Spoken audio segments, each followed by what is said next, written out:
Hello and welcome.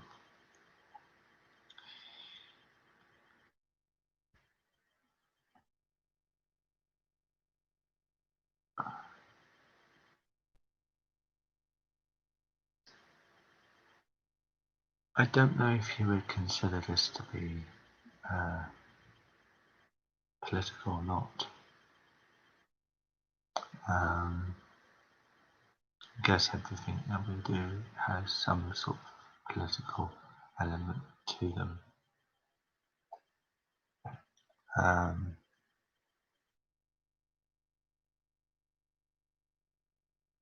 um,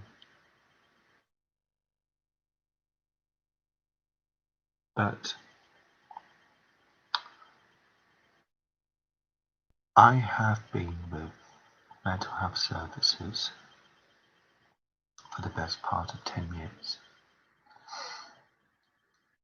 I have documentation that I haven't had the chance to read through, but obviously it would be quite explosive when I do read through it, going back over 10 years. I noticed that last year, when I went into the place where you have to go and request the documentation, that one of the people who were the current team that I've been under, I found it really odd. I requested the documentation last year. I have a right to do this. You know, I know everything is data protected, but if you have the right sort of documentation, then they cannot stop you from doing this legally. But what I found really odd last year is when I went to request a complete record of my time with mental health services over the last 10 years, the current team that I'm under, one of the, you could say this is just coincidental, but one of the members of that team suddenly turned up at the front desk. And then they,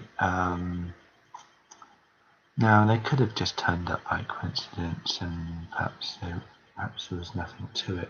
I found it really odd that all of a sudden, when I requested to see my record,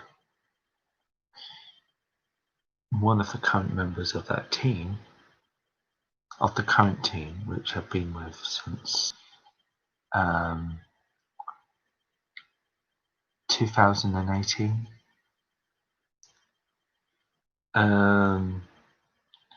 this is going back last year, because I do get people confused when I talk sometimes.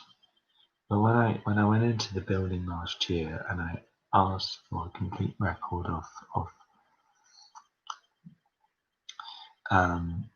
my record going back over 10 years, this member of the team suddenly turned up. I didn't ask for them to turn up. It didn't seem as though they were there to actually see a client or anything. So I think that's what we're all supposed to be called now, clients. I just found it really odd that this person turned up out of the blue for no apparent reason. Almost on cue, to ask me why I was doing this. And I was asked, what do I want records for? And I said, for legal reasons. Now, obviously, I have a particular legal reason in mind if I get this off the ground. To you, an ex-partner. But of course, they're very jittery because, of course, if I read through the documents and I decide I want to take them to court as an organisation and because of their failings, I could legally do that. So of course that would, get them married.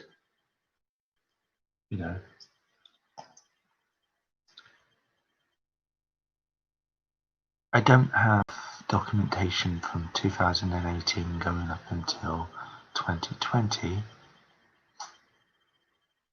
but obviously because obviously, I went in last year to request this documentation, and obviously we'd only go up to 2019, imagine. Not read for it, not had the chance to, because there's been so much good and bad stuff going on in my life. But obviously, it's powerful stuff, because obviously, there's obviously just going to be very boring stuff, He came in at this time, he saw so and so.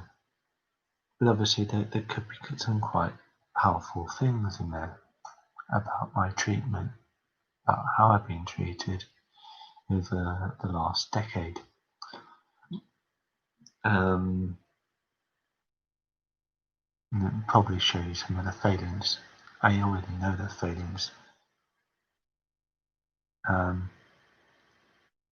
They have done some good things, I'll admit to that. They've helped me get tested for autism. They have, I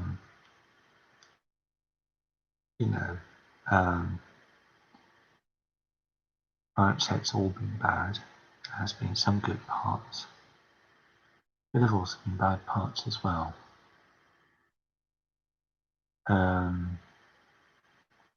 Unfortunately, you can remember more of the bad parts than what you can of the good parts.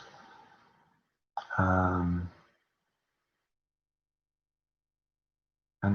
that's my big problem. And I noticed that after I requested this documentation last year, and this guy suddenly just mysteriously turns up at the front desk, I noticed that a couple of days later he decided he needed to come and see me. He needed to put the boot in about an organisation I've been going to, which I won't mention here. I'm not going to say anything good or bad about that organisation, because this is not about them. This is about mental health services and about how they've treated me. That's what this video is about. But I don't think they like the fact that I've now got a full copy of that documentation, mental health services, even though it's my right to see exactly what's been going on behind the scenes, to see exactly what has been said about me, and what they've, really thought about me, and how they have or haven't helped me, or how they've withheld treatment. Legally, I have a right to do that. I could actually request again the period going from 2018, going right up until 2020, which is maybe a bad idea. I know something funny about last year, that up until I requested the documentation, I was more or less being seen on a regular basis by mental health services. More or less, they would come and see me on a fairly regular basis. I think if it wasn't for certain organisation trying to make sure that I got that help, then he wouldn't have done that. And I'm sorry if I've said anything wrong in the last couple of days.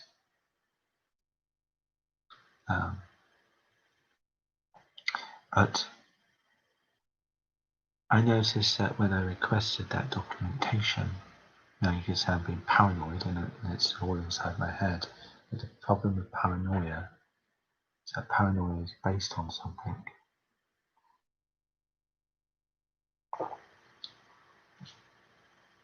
If you're paranoid that somebody's going to attack you at a party, it's because you have been attacked at a party in the past.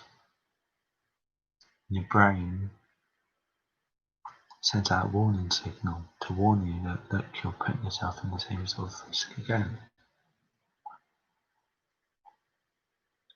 People will say, well, I'm paranoid, but if I'm paranoid, I have a reason to be paranoid.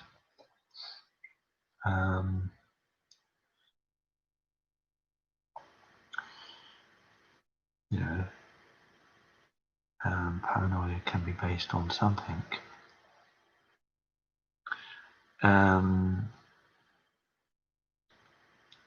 So then I requested this documentation last year. I got it sent out to me in the post. I noticed a couple of days, as I said, after I requested the documentation, lo and behold, this person turns up on my doorstep. So not only does he decide that he's going to suddenly turn up at the front desk, it seemed very odd why he was doing that. It seemed very odd why he was there. He didn't seem to be coming to come and see a client, which is the normal procedure, A client turns up, or customer, or whatever you want to call us, service user. And then they'll come down, because obviously the building where mental health services is held here is several floors tall. Well, it seems that way at any rate. But then you come down to the front desk. Well, they'll come down, I should say. But it just seemed funny they would turn up like that, and the next minute it came out of my house. And from that point onwards, I didn't really get that many appointments. Or if they did, they were deliberately making sure that I missed them. Because they knew that I was going to be out, they knew I was going to be at a certain place. And they know that I have very poor short-term memory problems. If I cannot remember where I put my wallet, if I cannot remember have I locked the front door, if I cannot remember to turn up for an appointment, if I cannot remember have I left something on the stove before going off to sleep, which actually was quite a dangerous one. It's lucky that I have a fire alarm at all. But if I can remember things like that, how on earth can I remember, today I had an appointment, right? Not today, literally, That would be great if I had an appointment today. Jump for joy. Well, not literally, but you know what I mean. I'd be happy.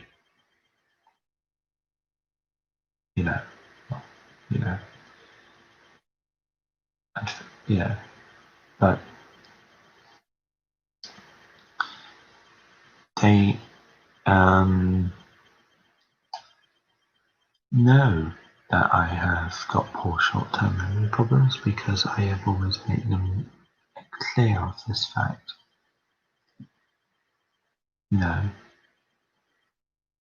They cannot get out of this one and say, oh, we didn't know.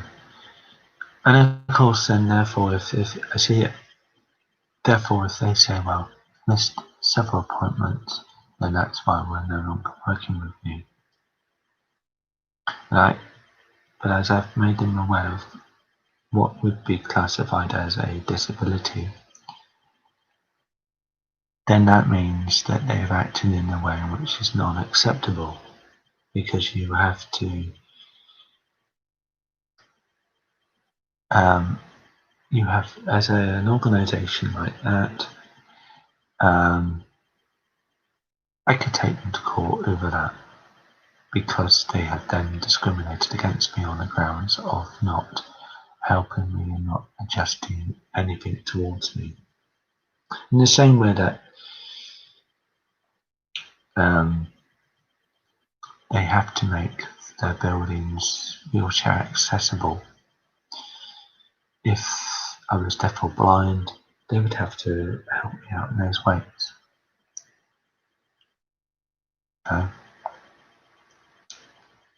You know, and under what was under the Discrimination Act, I cannot take my local shop to court because it's not part of a chain. But legally I could take an organisation like Mental Health Services to court if I felt that I've faced any form of discrimination against me. And as far as I know, that those laws still exist. Could not take my ex-partner to court for discrimination because she's not part of some big organisation. I could take her to court for slander. I could take her to court for lying in court, which is perjury, obviously. But I cannot take her to court on the grounds of discrimination because she is not part of a big organisation. Mental Health Services, on the other hand, are a UK-based organisation and are nationwide. So legally, if I decided to, and if I could get, if I could get legal aid, or find some way of resolving that as an issue, I could legally take them to court. You know, if I can prove that I've been discriminated on different ways. I mean, you know, the issue about me missing appointments. You see, this is a good example of what goes on. And they can say that you're crazy, this is all inside your head, and you know, it's just kind of ironic, really. You know, mental health services are there for people who've got mental health issues. But they can say, well, you know, this is all inside your head. But they do and have been known to do things like this. They're not holier than thou, they're not whiter than white. And they do have an agenda. Mental health services have an agenda, right? They accuse their organisations of having an agenda. Mental health services do have an agenda. I don't buy into the concept that it's all down to pay cuts and down to funding issues. Yes, they are one of the parts of the NHS which is not as well funded as some of the other parts. I also think they have an agenda, and the agenda is how quickly can we get this person off the books. That's the agenda. That, you know, and, you know, so that you can say, well, we've treated so many people with mental health problems, we've resolved their issues, and they're doing much better. You know, and it's about form filling and about ticking boxes, about, you know, I'm convinced that this is what really is the issue, a part of the issue.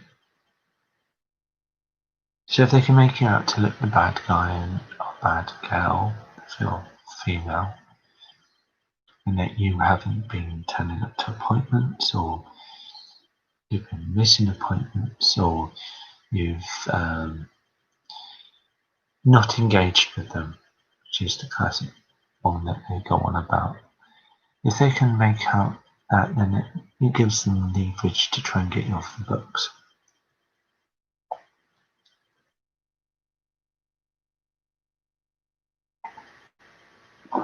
I am probably not the only one who has gone through exactly the same sort of thing. You know, if you watch this video either now when it's live, or at some later time, you know, because it will be recorded, then you'll probably identify a lot of what I'm talking about. You'll know exactly what I'm talking about. That I think, you know, they work hand in hand with the government, and the government don't want that many people using the service. They want, you know, so therefore this is the whole thing. So that, you know, they can say, well, people are much better now.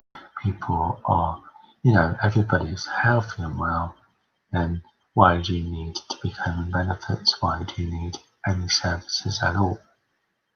And I think that this is the agenda going on behind the scenes. It's the agenda that they don't want to admit to. The form filling in, that the sort of like statistical stuff which goes on. You can think I'm crazy, I don't care. But I know I have my suspicions, and I think my suspicions are correct. It's just about underfunding. Don't buy into the underfunding argument, because yes, there is it. You know, there are issues with underfunding, but I don't think that that's the whole issue. Yeah. But I have always made them aware of the fact that I've got short-term memory problems, and they know the place which I go to a lot of the time when it's open. They could have liaisoned with that organisation. That organisation could have told me about appointments. I'm not, if anybody gets upset at this point, I'm not blaming that organisation. Let's make this crystal clear. Before anybody gets all upset with me, I'm not blaming that organisation that I go to. Okay. But they could have liaisoned with them. I would have been told that you got an appointment at such and such a date on such and such time. You know, if they wanted me to see them, they'd make sure that they would do this. They'd send out letters, which is the usual procedure. It should be the usual procedure that they should send you out a letter to let you know when your first appointment is, and who it's going to be with, and at what time. I shouldn't have to chase them up. I shouldn't have to ask why I haven't been seen.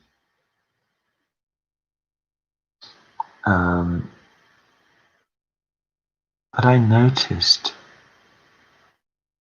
that since I got that documentation last year,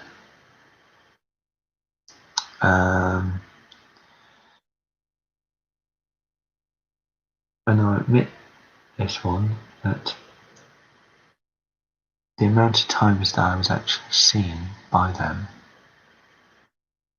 since I got that documentation has decreased.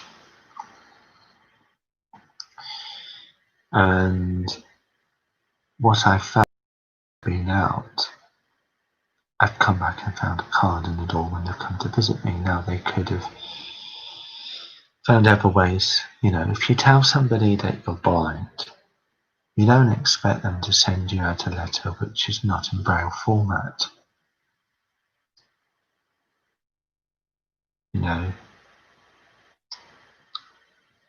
If you tell somebody that you've got poor short-term memory problems, which I have got, then you expect them to try and find ways of trying to help you to know when you're going to be seen. And of course, the process is about trying to make you look like the bad person in all of it. It's to blame you. They've done their bit, professionals. We're professionals. We know what we're doing.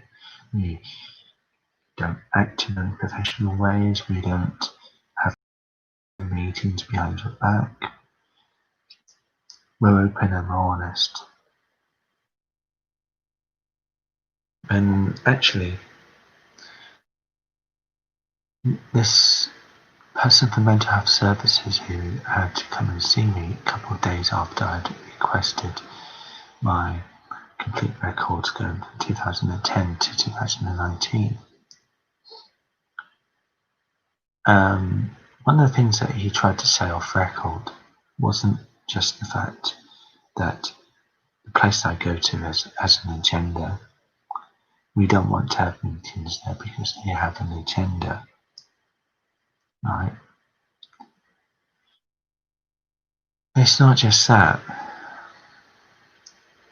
One of the things that he tried to admit off record is the fact that they don't want to have open meetings because it means somebody standing up for me or somebody trying to stop them from behaving how they do behave. And I want to say, before anybody gets upset, I'm very grateful for what I get from this unnamed organisation that I go to, and I'm very sorry if I've said anything in the last couple of days which have been unkind or untruthful about that unnamed organisation. And if you're watching this from that organisation, you'll know exactly what I'm talking about, and I won't mention them on screen. But I've had a bad week. I've had a very bad week.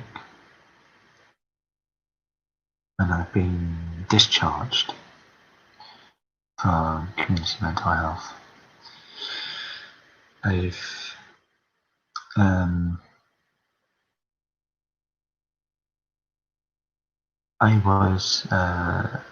went missing in November. I'll go over this. I think it's important. I went missing in November. Apparently, I had been. I was picked up by the police. I was told that I've been discharged. This is in November 2019. I've been discharged yet again from mental health services because I've missed appointments. My missing appointments, as I point out, is down to having poor mental health. Well, I won't say poor mental health. I mean, perhaps I might argue about that one, but having poor short-term memory, and I have told them this. They know about that. And anyhow, when I was, because it was feared that I was going to take my own life in November.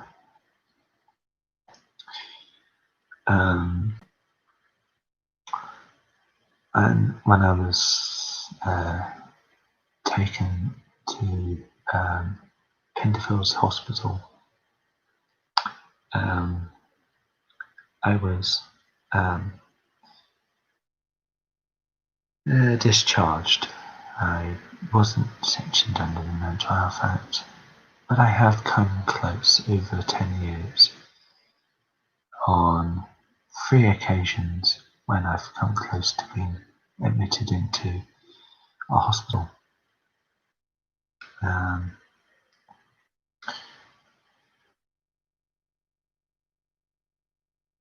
I was not admitted because they don't like to have autistic people in hospitals like that because it's not a good environment.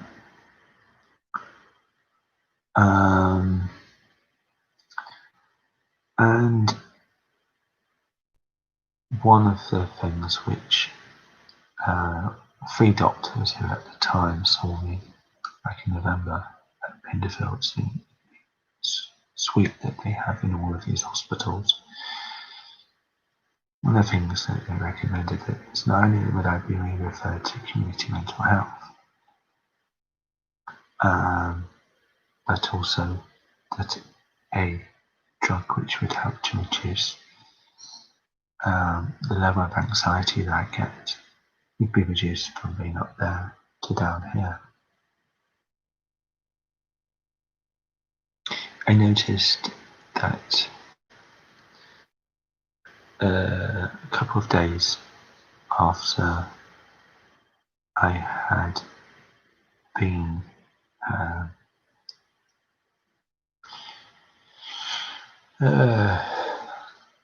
be referred to community mental health, I was seen by somebody on the team that I've been under since 2018. And after that, they disappeared. No appointments were made. No letters were sent through the post. And from November to start of the lockdown in March, I saw them. And according to what I've been told, I was only just discharged. And,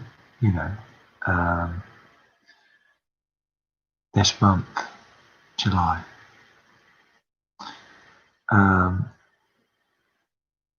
one of the things I find upsetting is the fact that they say I've made excellent progress. I haven't made excellent progress. I'm still the same as what I was. I may put on a brave face, and to many people when they see me, they think, oh well, he hasn't got any problems because he looks okay. It's a bit like showing, for those who don't know, I am an artist. This isn't finished by any chance, but close to finishing. But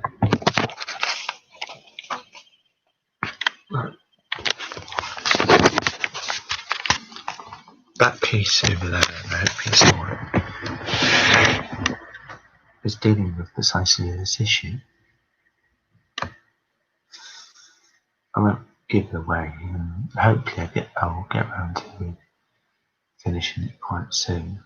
But that piece deals with people's perceptions, right? House, hopefully, when it's complete from the outside, will look very beautiful, very nice, very okay. But inside, it's not okay. And sorry, this is probably a long video. I apologise about that, but I don't apologise about what I'm saying. We're just seeing the counter and I'm seeing what time it is.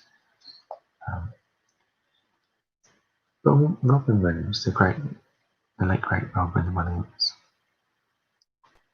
maybe the house over there has been partly inspired by him.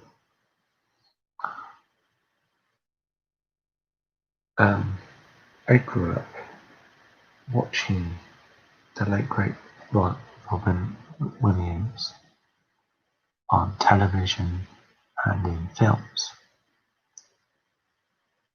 Right from the start of his career in the 70s, going right up until when tragically he took his own life.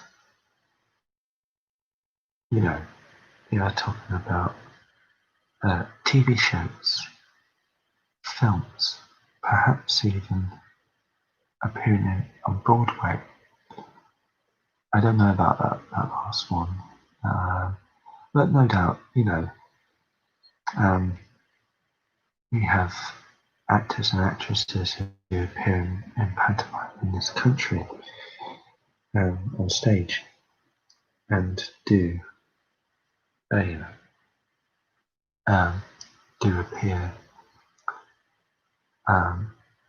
in stage shows. And I wouldn't, be surprised if I found out, that he had appeared on Broadway. But the most successful man in Hollywood,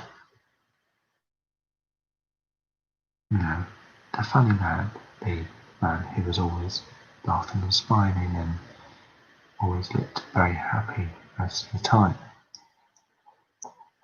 And loved, I think, to make people laugh and smile and to be happy. And you might have looked at him and thought, he hasn't got any problems. The most successful man in Hollywood. He had a great life.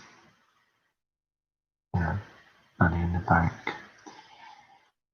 Beautiful kids, beautiful wife, nice, beautiful home in Hollywood, from what I understand. He had no reason whatsoever to kill himself. Looking at his lifestyle and looking at what he had made it successful. Yet underneath it all, he was hiding things. He was hiding, problems that had never been dealt with, and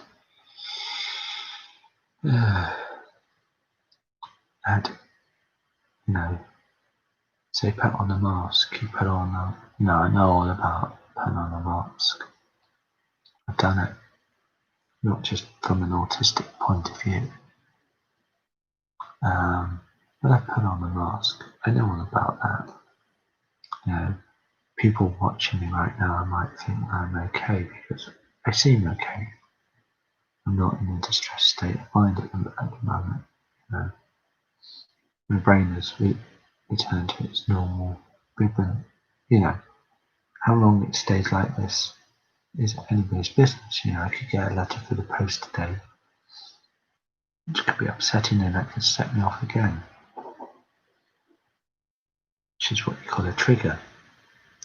But Robin Williams, from the outside, like that house over there, which I've been working on right throughout the lockdown,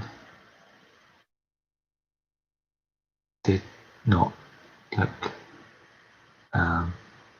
so he had problems from the outside, yet he did.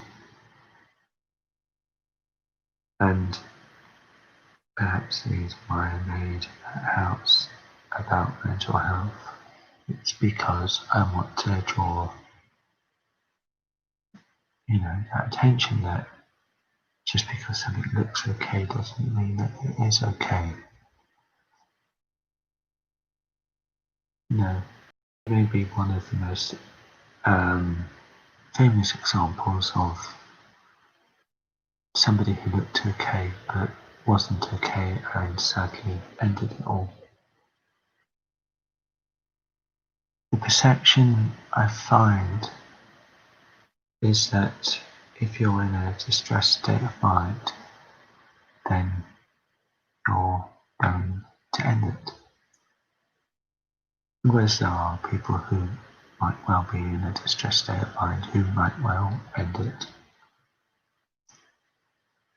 There have been a lot of cases of people who looked okay, seemed okay, seemed as though they didn't have any problems. And then, tragically, they were found dead. You know,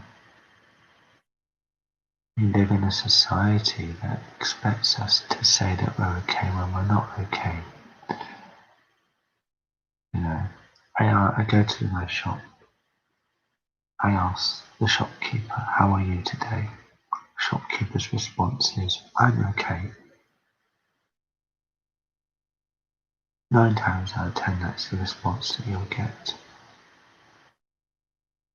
Because we live in a society that wants us to always be saying that.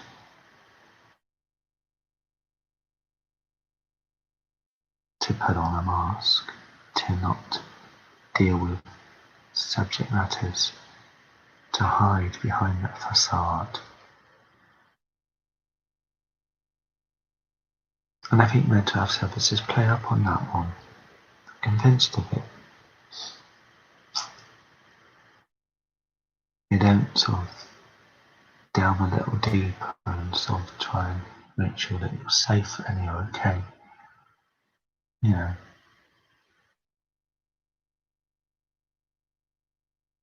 I find it disgusting the fact that they won't, you know, make sure that you're safe and okay.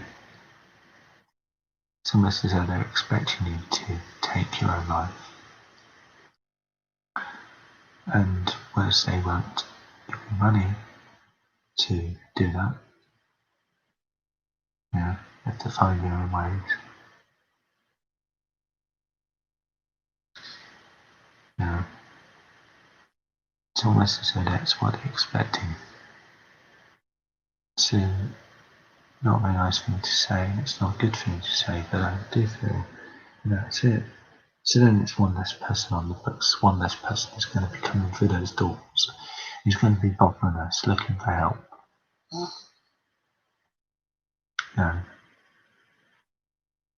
I think things have radically changed and not necessarily in a good way. When I was a child,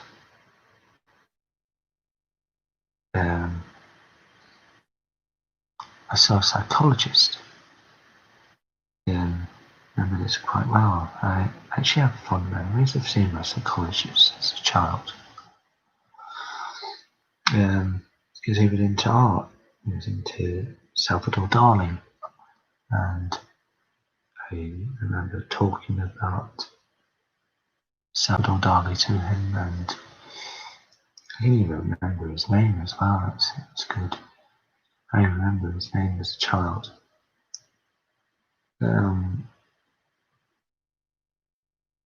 People didn't know back then that I had autism, that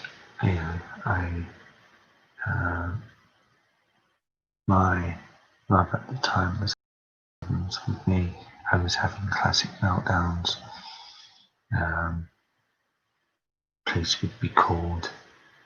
I remember getting questioned, even as a juvenile. And I was sent to live in a care home. Not for the first time in my life, but I ended up in a care home. I have fond memories of my psychologist back then as a child.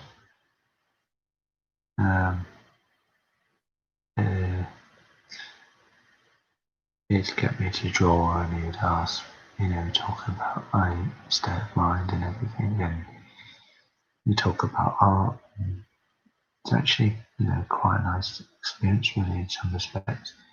But back then I didn't have to beg, steal and borrow to be seen. I went to a special needs school. I was accepted that I was just like everybody else. But then I think things were a lot more simpler.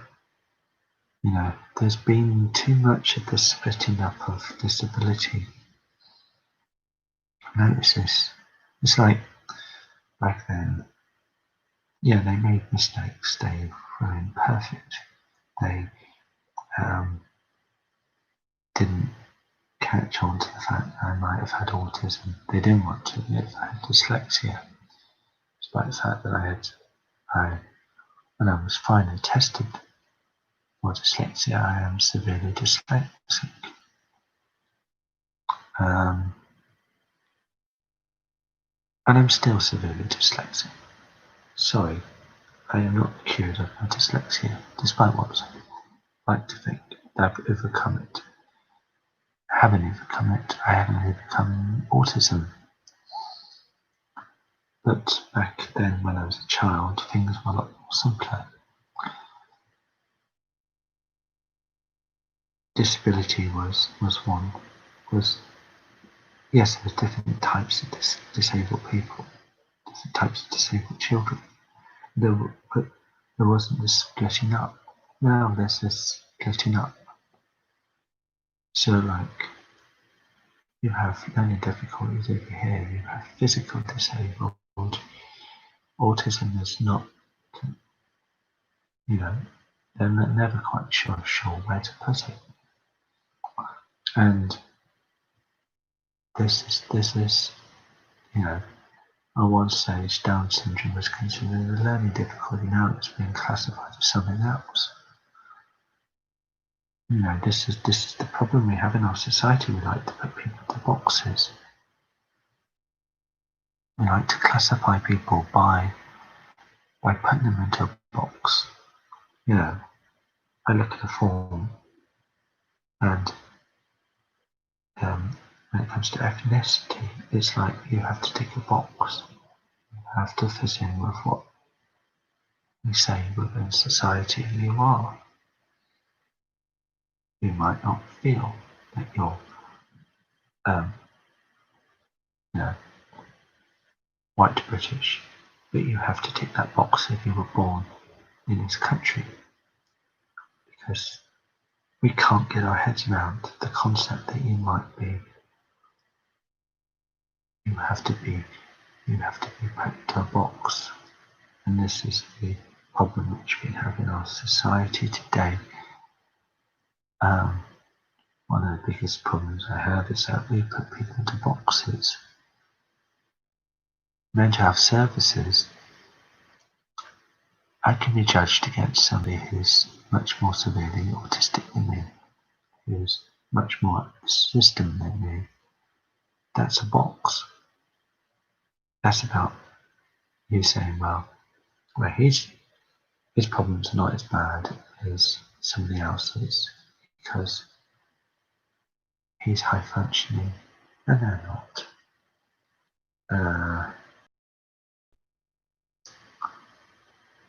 But that's about putting people into boxes. It's about slotting people in and thinking of them mentally in that way. And this is my big problem. Now I find that I have to almost beg, borrow, and steal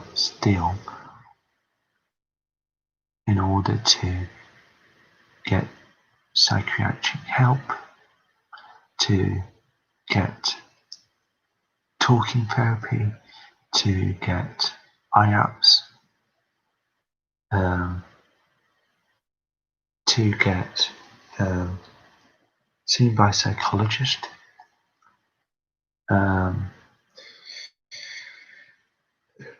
When I was a child, that was never the case. It was readily available. It was the thing that back then it was, you didn't have to. It was just handed to you on a plate. And although I have had, that's where I think the difference is between being a child then and being a child now, because being a child now, you're not meant to have problems as a child. I believe that the system is not good.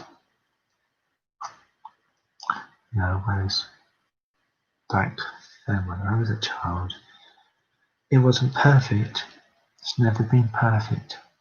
But It was a heck of a lot better than what it was now. I don't think they were in any rush to get me off of any books when I was a child.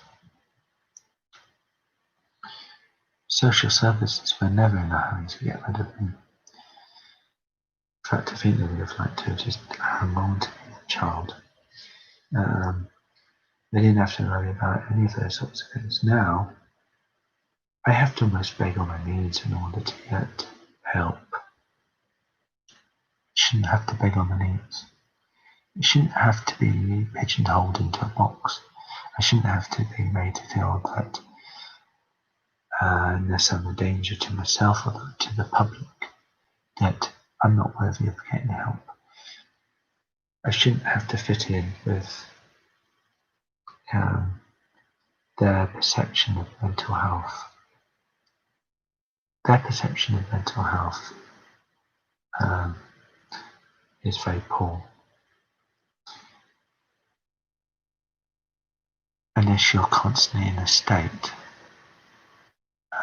unless you're also of low IQ, then you're much more likely to be seen. Because of course people of high IQ, they don't have mental health problems, do they? I mean, that was true. People who are high functioning, we can't have that. We can't have people who are in that category.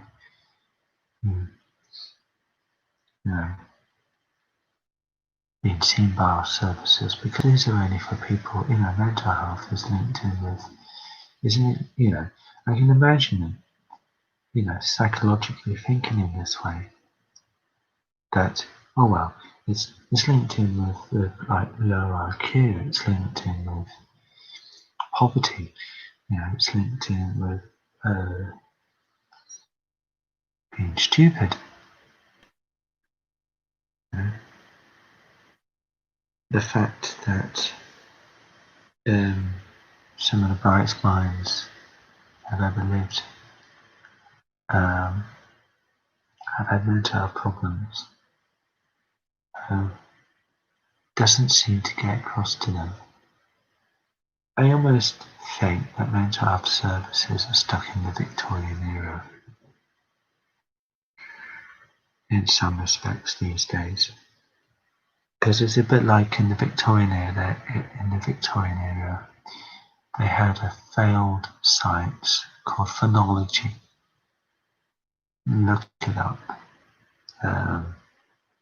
Doctor surgeries used to have these heads, these ceramic heads.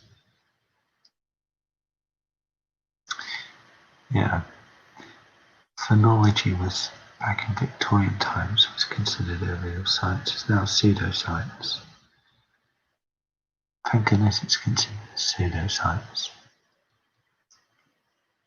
But basically what it meant is that if your head was the wrong shape, if you looked not particularly attractive,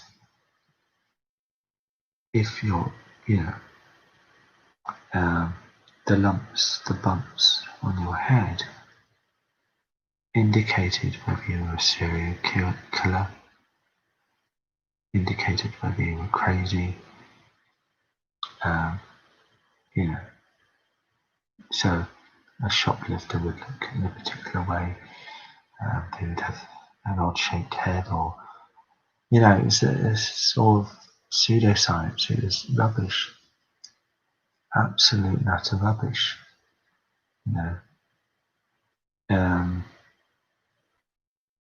because you cannot say, well, this is this part of the brain. Yes, there are different parts of the brain that deal with different things. Of course there are. But just because somebody's got an odd-shaped head, or somebody's got, doesn't look healthy, I don't like that as a phrase, but I'm using that in this context. But just because of the way in which somebody looks doesn't make them to have, that they're going to commit serious crime, But for a long time it was actually considered to be a serious science. It's quite worrying, really. Quite worrying how it was considered to be a serious science. But I honestly think that in some of the ways mental health services are still stuck in that mindset. They're still stuck in the concept that, well, he doesn't look as though he has mental health problems, so he cannot have mental health problems because he looks normal. He looks happy. He doesn't look depressed. He, I should say she, as well. You get my point.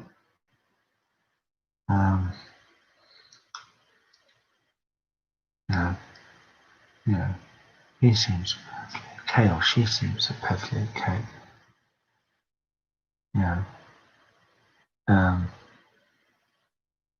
not in a distressed state, so they cannot be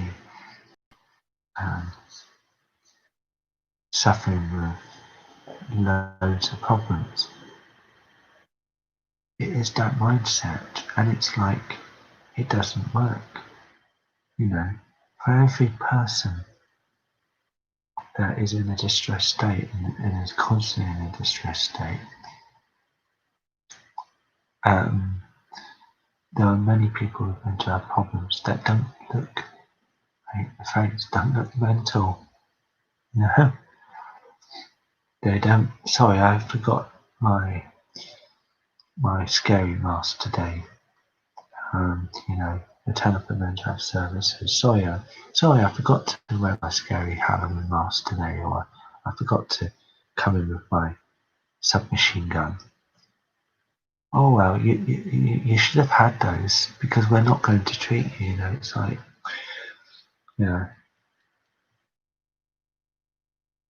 it's like, well, he looks okay. He's acting okay, so he must be okay.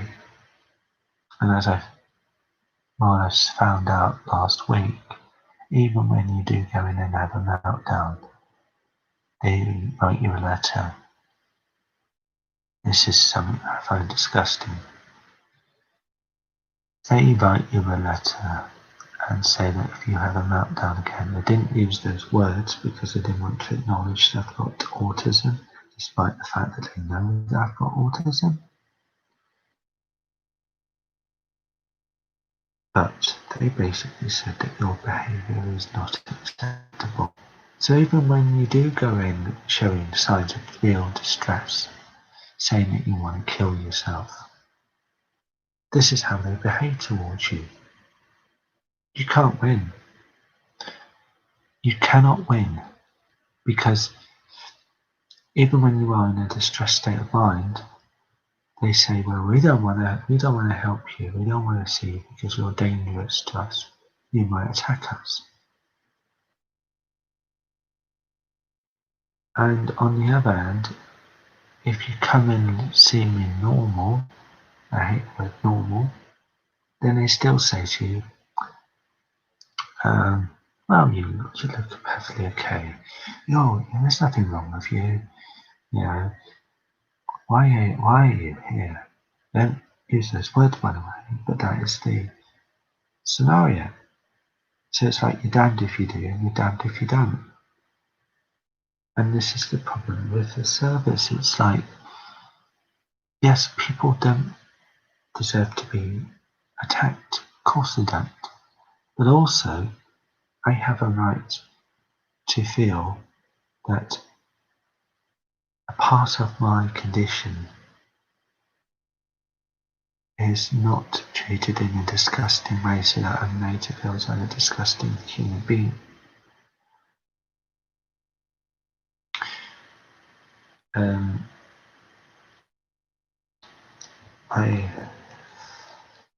I intend to make a full and frank complaint about how I've been treated recently by them.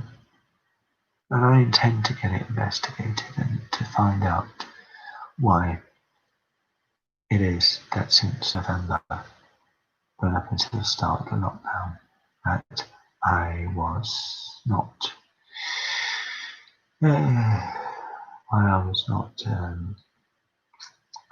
seen by anybody. Maybe my level of anxiety wouldn't have been so intense um, uh, if I had been seen. I shouldn't have to ring up and say, well, why haven't I been seen? Why hasn't anybody come to visit me?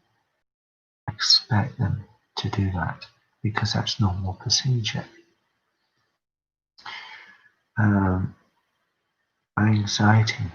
My level of anxiety has increased because, not just because I've been living under difficult circumstances under a lockdown, but it's because I haven't been seen by anybody for a heck of a long time, and I've been left to fester and to get worse. And,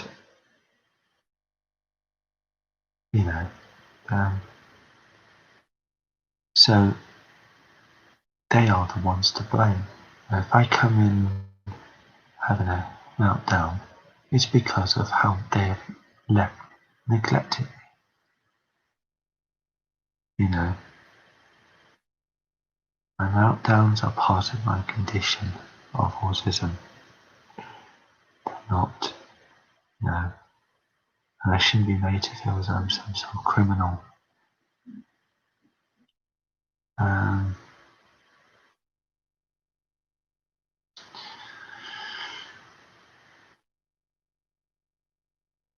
In the time that the last 10 years, a lot of things have happened. A heck of a lot. Good and bad.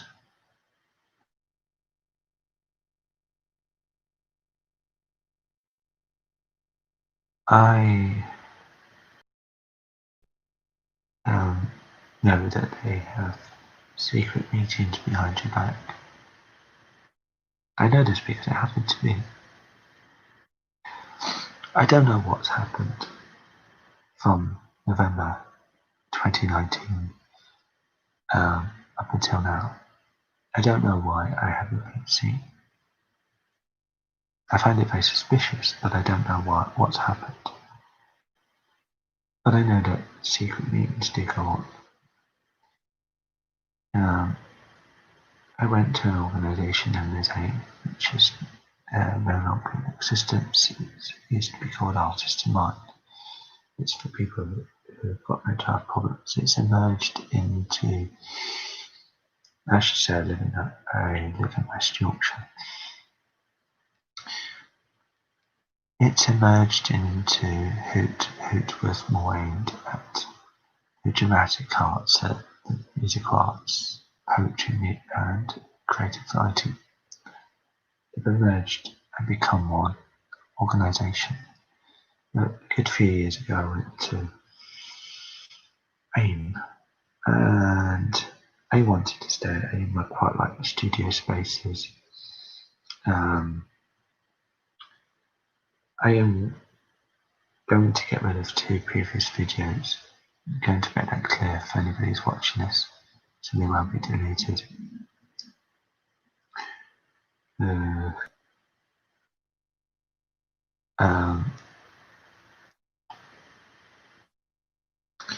But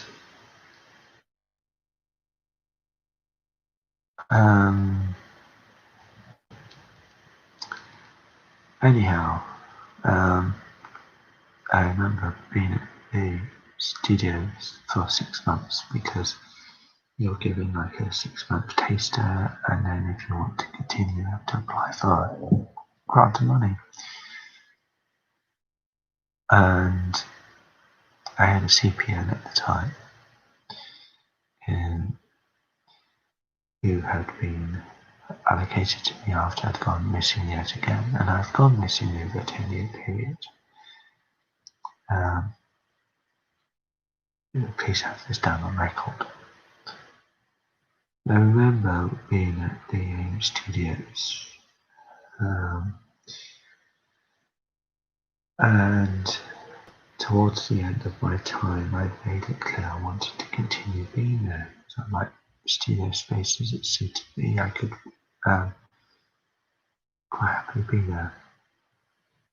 The management, on the other hand, made it perfectly clear they didn't want me there, and they were going to make it hard for me to be there. They had sided with long-standing artists in mind, resident artists, who had made some false accusations against me, and because they were women, they were believed.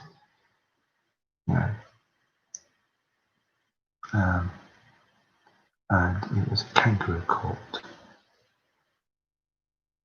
My CPN at the time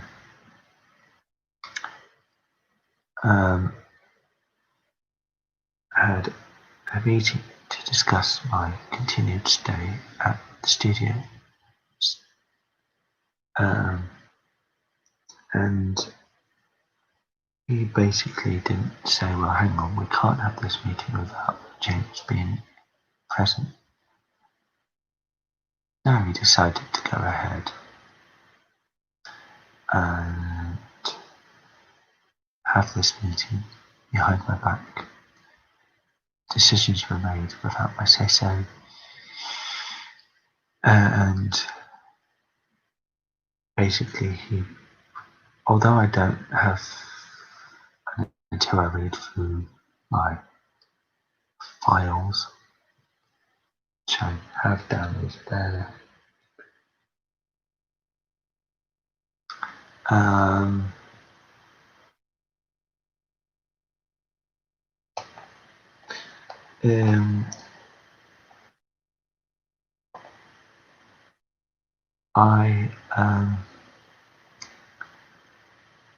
I don't know exactly what was said during the meeting, and I won't go to read through the files until somebody else does that for me. But I remember the fact that decisions were made without my say-so, going above my head. You would think that as I'm considered to be high-functioning, that they would include me in the meeting. I should be included even if I was considered below-functioning. Of course, at the time, they didn't know that I had autism. But as a high-functioning human being, or a fairly high-functioning human being, because I can have high and low days, when I can be high-functioning and low-functioning.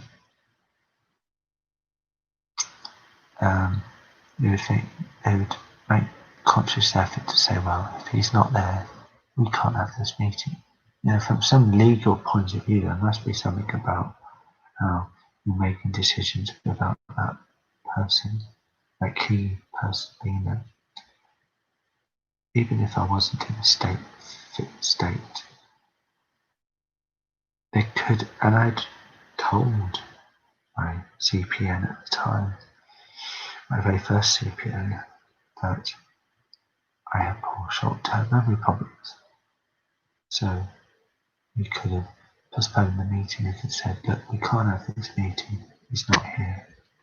That never happened. We decided to go ahead.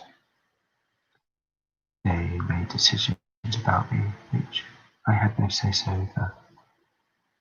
And I found it quite disgusting, to be honest with you. It's not the first time that they've done this. They've done this on other occasions. Now, as I had a friend who popped up on my Facebook page a couple of days ago and said to me in private, actually, he said that, doctors and nurses and professionals have a right to talk about you, without you being there.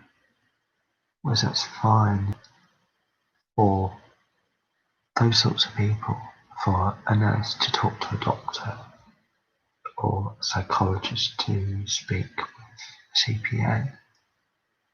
It's not okay when you're dealing with a charitable organisation or you're dealing with other outside bodies to be making decisions without your say-so. I was given a podcast to listen to last night, and I think probably the person who gives it to me because they know that I've been through a bad week. This podcast was about Britney Spears, and apparently I didn't know this about Britney. I've never been a fan of Britney Spears. I'm just still not a fan of Britney Spears. Don't particularly like her music, but what I heard disgusted me. That she's obviously got mental health problems. I've partly known about this because obviously I know that she shaved her head off at one point and her life hasn't gone the way which it should do. Somebody acts as a legal guardianship and makes decisions against her own will. They make decisions when she's going to perform in public, or when they feel fit to send her to the sections under the Mental Health Act. It's obviously the American equivalent of that. I found it quite disgusting listening to all of this, listening to how she'd been treated in this way. And after that, I was asked to sign a petition because her care's not been adhered to. And I was quite happy to do that because being somebody who's been through not the same sort of things, but I've been through similar sort of things, I know exactly what it's like when people treat you in such a despicable manner, and you feel defenseless. You feel as though you have to agree to such things. For if you don't, you're considered to be awkward. Part of the reason why I think last year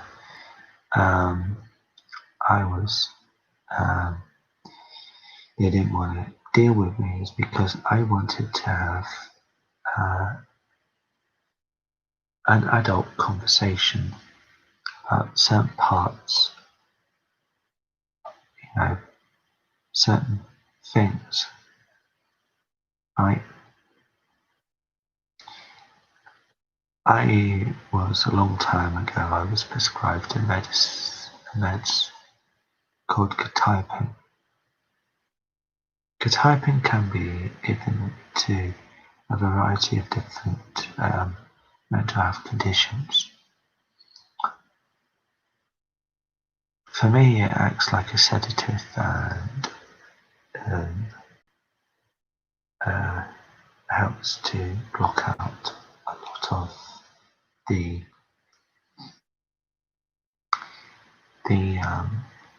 bad thoughts I get.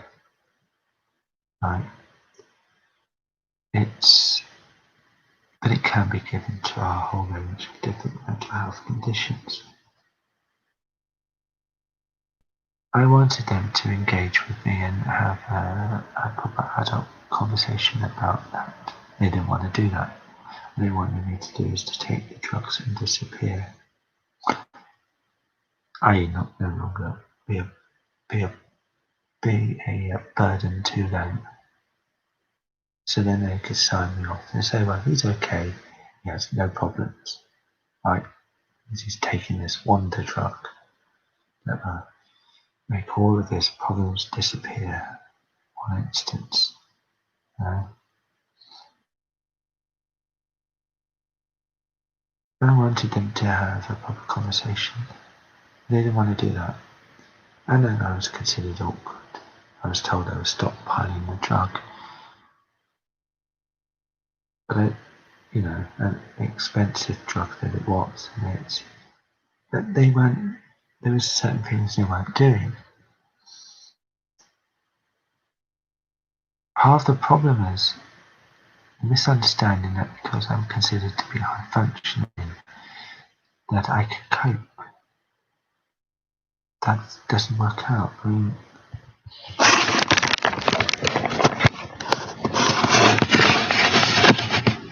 this is my bedroom. Right? And I can take my tool of my own if I wanted to. But this is how I live. Not the choice. I live in basically my own studio space, which is effectively what I'm doing.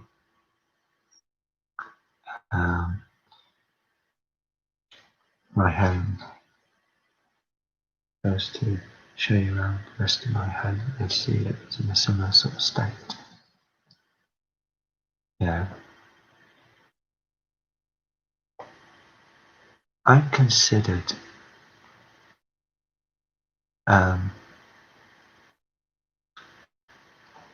to be able to cope.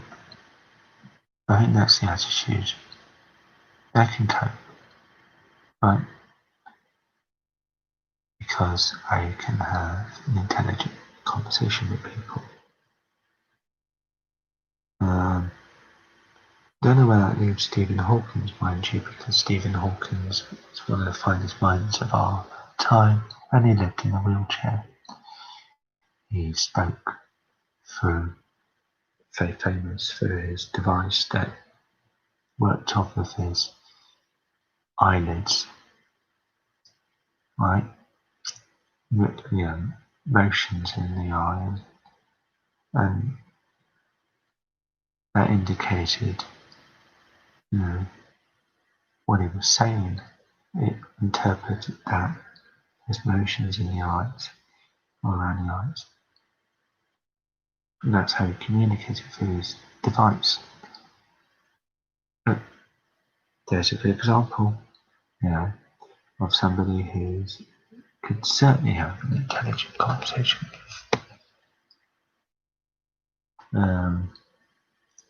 But he had really bad care needs.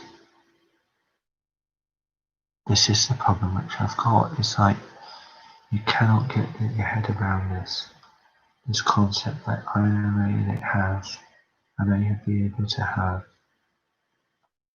an intelligent conversation with you, but I have care needs to do with my mental health.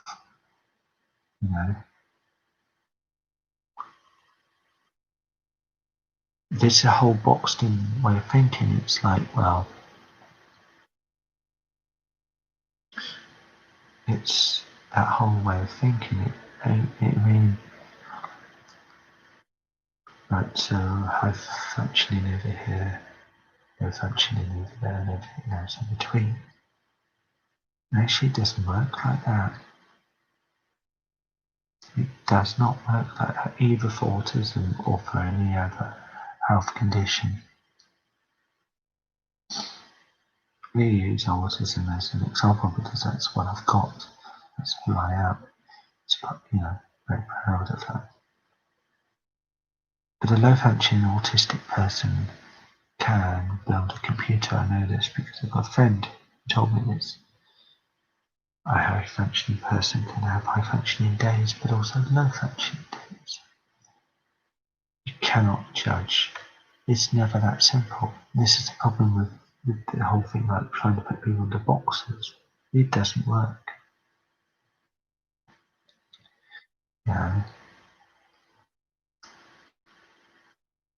And this is one of the big problems, is that they cannot see this. They have a difficulty in seeing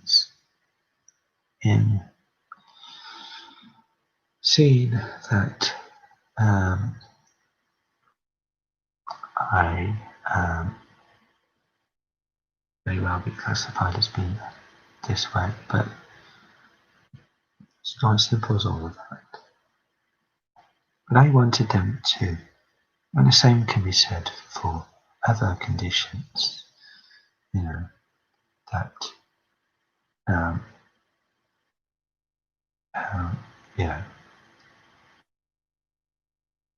Um, but I wanted them to engage in a conversation with me about romance. I wanted help in trying to make sure that they got me into a routine and they helped me around that.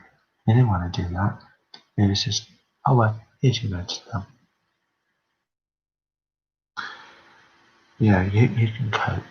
You don't need our help. You're not like the person over here who needs much more help. My brain can see the mess around me, right? I know that how I'm living is not okay, but my brain cannot figure out how to sort things out.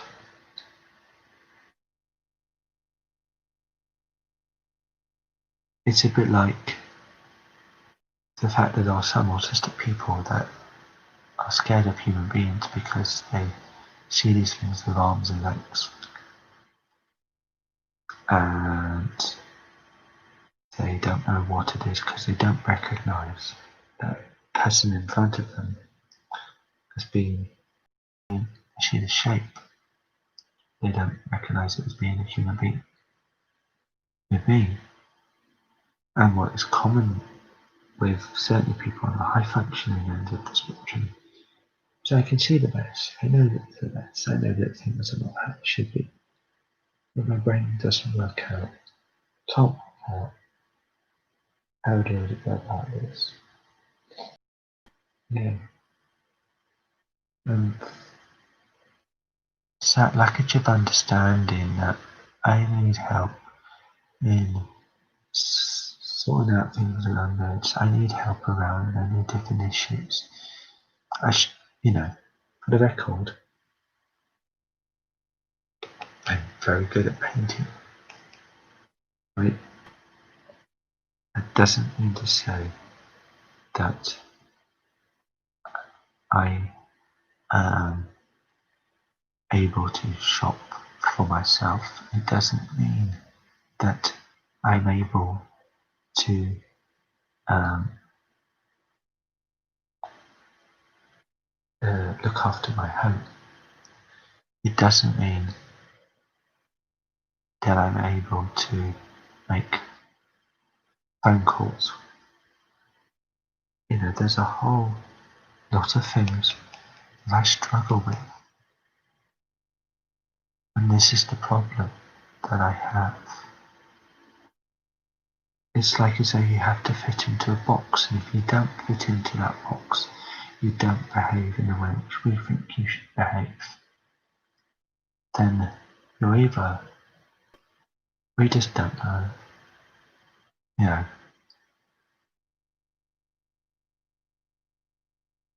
It's the whole thing about how, as a child, I didn't have to worry about such things. I just fitted in, if I wanted to or not. Now it's like you have to fit in with a box. You have to, act in a particular way if you want help. You have to behave in a particular way. And it's like, why should I have to fit in with what somebody else perceives as somebody with mental health issues in order for me to get help? Should I have to be wanting to smash up the town before I get help? Should I be wanting to do something dangerous to myself before I get help?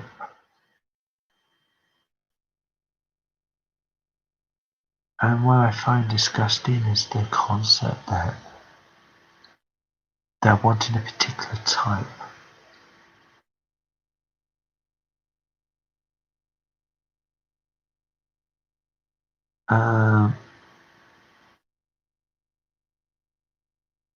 They're wanting a particular type.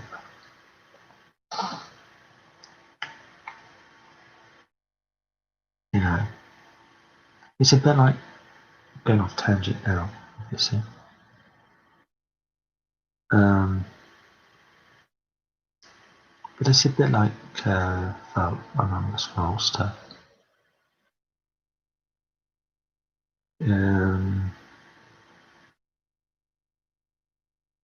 But it's a bit like saying, well, only people born in Cork or Kerry are real Irish.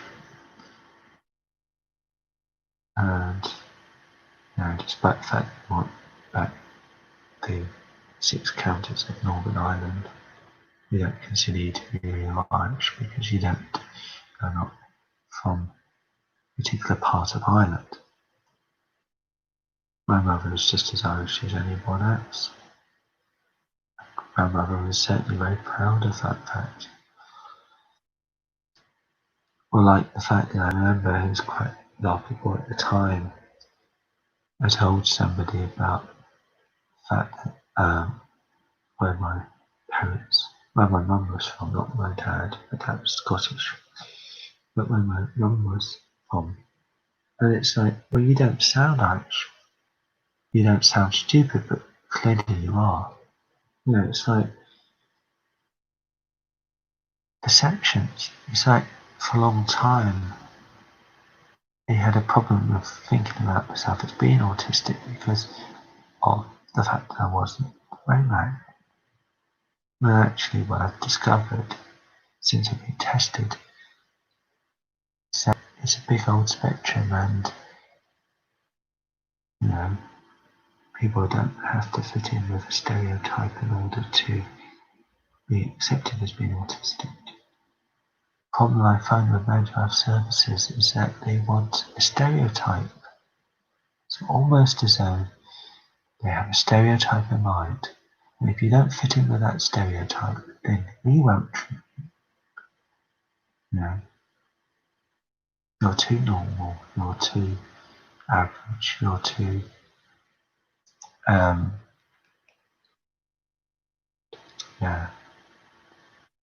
or you live independently.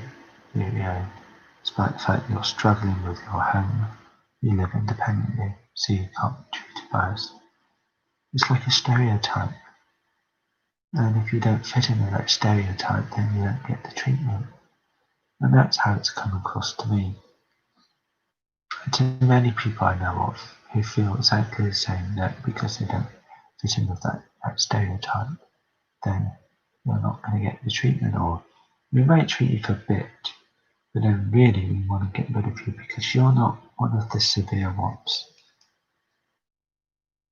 And I remember my first CPN basically turned around and said, that's basically what he said.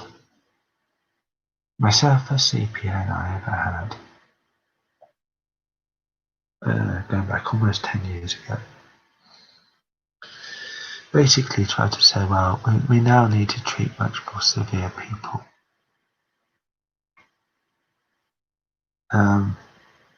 This is done before the lockdown or anything like that. And I found it quite disgusting, the fact that I was being compared against somebody who was much more severe. The person who's much more severe is much more likely to get help in the first instance. I'm not saying always, but they're much more likely to get help. And maybe, this is the thing. What about the people who've killed themselves, who they didn't think were severe, who they didn't think were worthy of being treated, who badly needed help? What happens to them? Do they just shrug their shoulders and say, oh well, we missed out on that one, I know of people, sadly, who are no longer here because they took their own lives. They took their own lives because they didn't get any help, or they weren't being listened to. They weren't being treated with due care and respect. One of my other biggest things I've got against mental health services is the fact that because they only want to treat its most severe cases, they help to enforce that stereotype. They help to make people scared of people with mental health problems. Now, before the lockdown, I wanted to get plenty of room on board the bus. I only had to tell people that I had mental health problems and then to get up and move. But should we be wanting to, enforce that stereotype in people's minds that people with mental health problems are scary? That,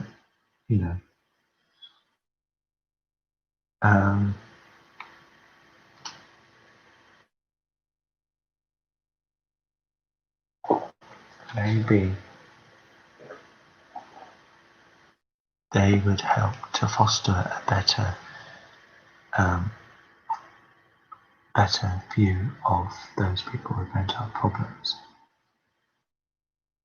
if they were to be wanting to deal with people who have perhaps who are not so severe,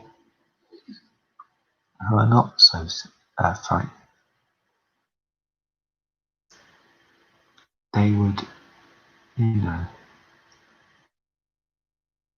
help to reduce people's fear of people who've got mental health problems by having people like myself being treated for a long period of time, not for a short period of time, but for a longer period of time.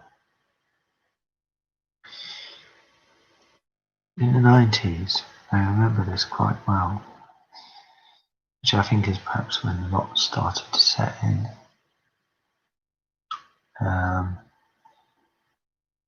You had Care in the Community, which was under John Major.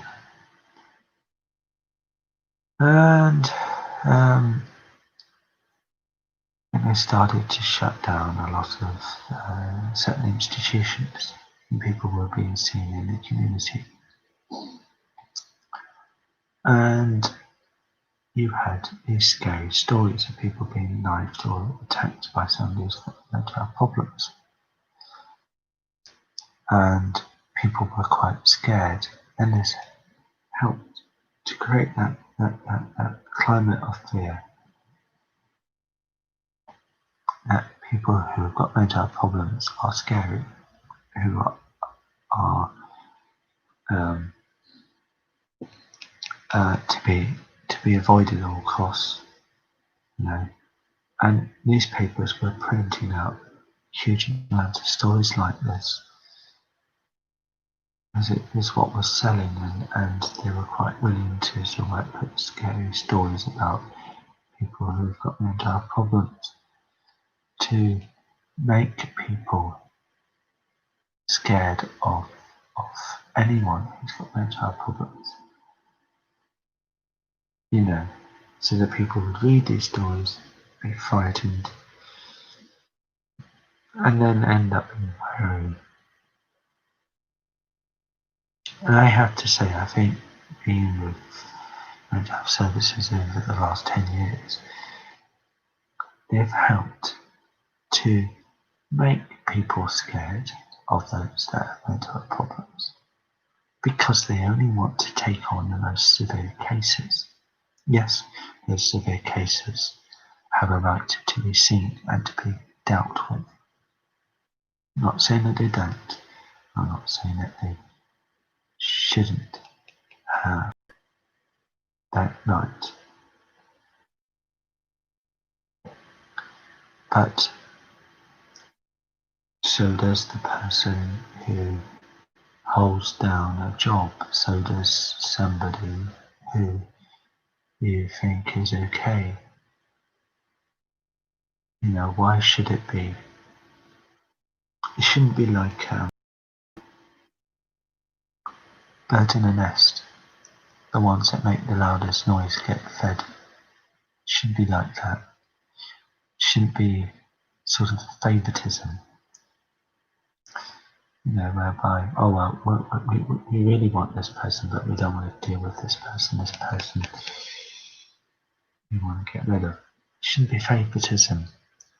There shouldn't be this culture of like saying, well, my first CPN said to me is that, well, you now need to be dealing with much more severe cases. You're not a severe case. You're better now, because we say you're better. Nobody has the right to tell me when I'm better.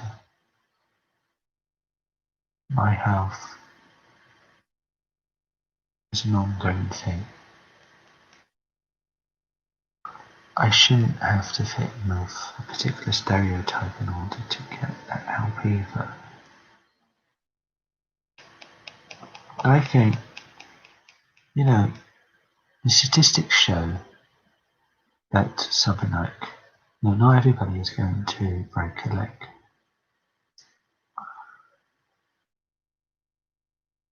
Initial Evel Knievel,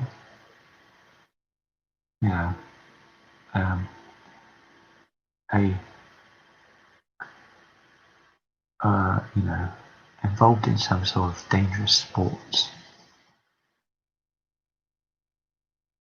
the likelihood of most people breaking a leg is not that common. The likelihood of everyone having mental health problems is very common. Something like 1 in 5 or 1 in 10 of all human beings, statistics might show, will end up at some point in their life having some form of mental health problems. And certainly now, because of the lockdown and there's going to be an even more increased need for people to be needing treatment.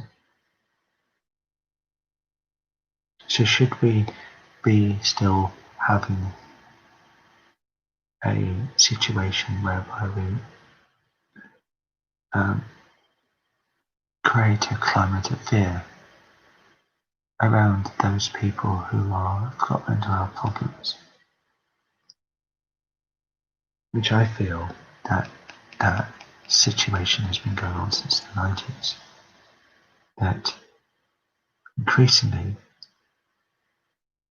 there has been that thing within media and within mental health services of helping to foster that idea that people who've got mental health problems are scary.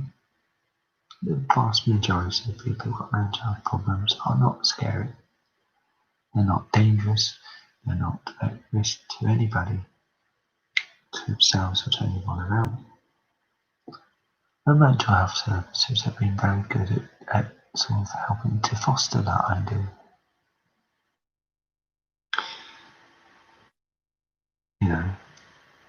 By only wanting to take on the most severe cases. And who's to say what I'd like in 10 years' time? Who's to say,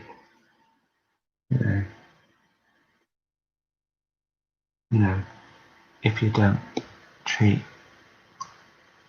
heaven forbid, if I had cancer, I would want it treated right now, right? I'd want it sorted out. I wouldn't wait 5 or 10 years down the road to get it treated. By that stage, it's too late. Same with mental health. If you catch a problem in its early stages, you can stop it from happening. You can stop it from getting worse. What I've seen around me upsets me and shocks me. I have seen many people who've been left to fester, not just myself, but many people around me.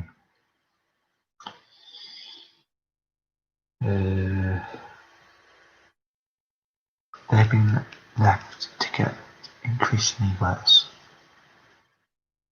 They either do one or two things, they either take their own lives, or they end up becoming a nuisance and they end up before the courts. Because nobody is treating those people. And I hold mental health services guilty of every life that they have ruined. I charge them guilty. There may well be some good people working in the service, but and I'm not going to say everybody who works for the service is bad, because there are good people, obviously. But the culture itself is not how it should be. The service can be improved and it could be improved. And it could work for everybody. Not just for a small minority, but for everybody. And it can be improved. And should be improved. You know. It shouldn't be an exclusive club for the right people. Which is how it's gone. And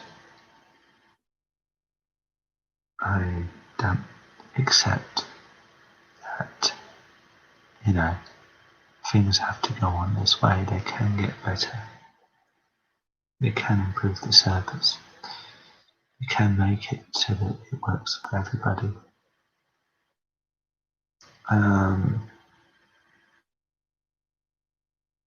I also don't agree with the concept that it should be, that people should be, that somehow, you know, people have to go elsewhere to get treatment. Whether you go somewhere else to get treatment is never matter, but you should get that treatment from the service. You know, I don't go to the guy down the road to get my leg operated on. I go to hospital to get my leg operated on. Not that my legs have got anything wrong with me at the moment, but that's the situation. So therefore the service can be improved, can be made better, working for everybody, for the good of everybody. You know.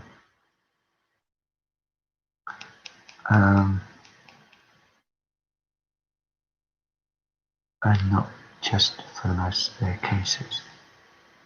I find that wholly wrong, but that's their attitude.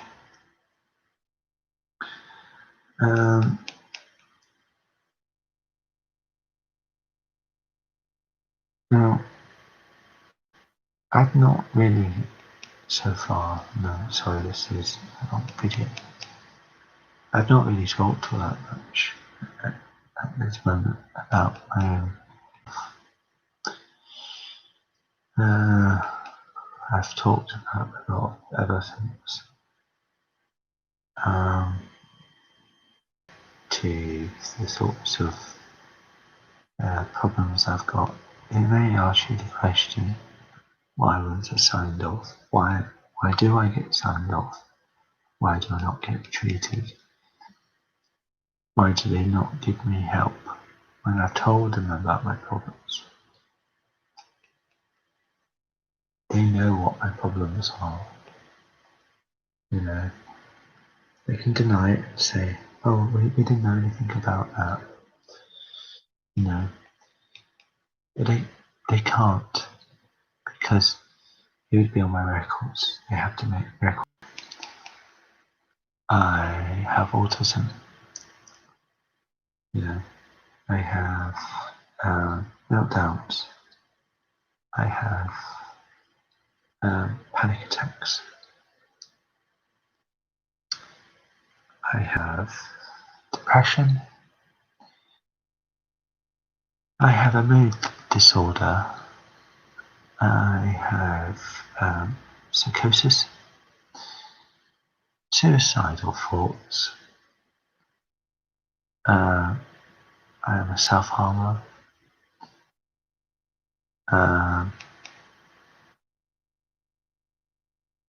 You know,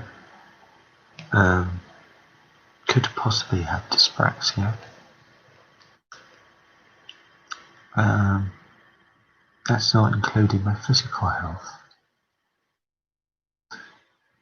You know, if I was to talk about my physical health, that would be a different matter. I have tried to take my own life. I have not been obviously successful, or else I wouldn't be sitting here. You know, I was told that my psychosis is at a manageable level.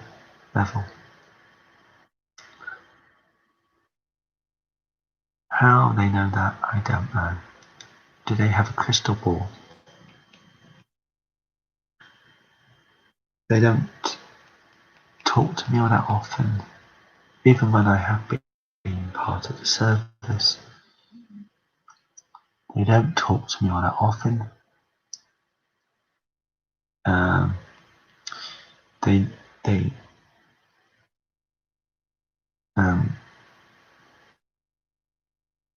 I found that certainly this has been the case in the past when I've been dealing with CPAs. That what they'll do is they'll try and use diversion as a routine. What I mean by that is that, I'll give you an example. I create works of art.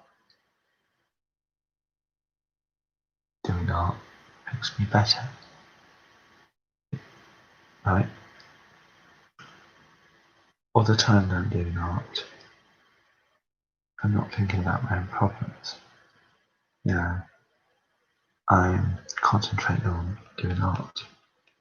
But in meetings with CPNs in the past, what they have done is they've used a diversion technique. So instead of you sitting there talking about your problems and talking about the voices that you're hearing inside your head, they're doing,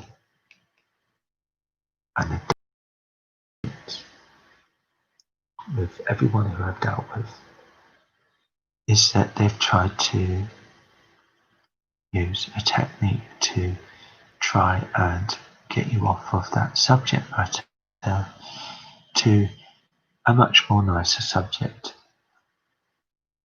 So then you don't talk about the issues. You don't talk about the real things affecting you. Because they don't want to hear about the fact that I have voices in my head, or the fact that I see things in my home, or the fact that I hear strange noises which are not outside, they're in my home.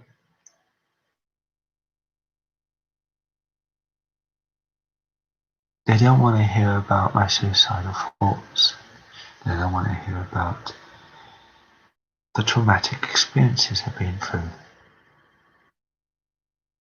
They don't want to do that because if I started talking about those things, they would have to deal with them.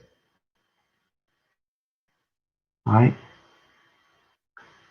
Their technique about flowers, psychologically, you take your mind away from the issues. Other health professionals within the mental health profession, so then they can say, well, this guy hasn't got any real issues because he's talked about flowers for the last half an hour. I've talked about flowers because you've put that in my head, not because that's what I wanted to talk about. If you don't want to talk about these issues with me, you don't want to deal with those issues because they're quite serious, and because you have an agenda, to get me off of the books. So if you can put down on your notes that he's okay, even if I'm not, then you can say, well, there's not an issue here. This person doesn't need our help. You know, trying to get you away from that subject matter. You know, I understand what they're doing because that's what I'm doing when I'm doing art. Right? My brain has to be concentrated on doing art. Cannot be thinking about suicidal thoughts. It has to be blocked. They have to be blocked out at that moment. Yeah. So if I understand that process, I know exactly what these health professionals do because I've seen it doing. They've done it on numerous occasions in front of me. They've deliberately tried to get me away from talking about the most darkest thoughts inside my head to talking about something else. So then they can go away and say, well, he's okay. There's no real issues. You know, we can sign them off. You know, except what they don't understand is that I've been signed off many times throughout the last 10 years, and I've been back again. I went back again because I am in need of treatment. I'm in need of help. And I will keep on doing that until I get that help, until I get that treatment. Whether they like it or not, or else they can face me in court. You know, that would be my other option. They either give me the treatment at this point in time, or I find a very good and I take them to court. You know, those will be the two options. You know, because over the last 10 years I've been through many traumatic experiences which have left a deep and lasting effect on me. I have not been given help by mental health services to come to deal with those traumatic experiences.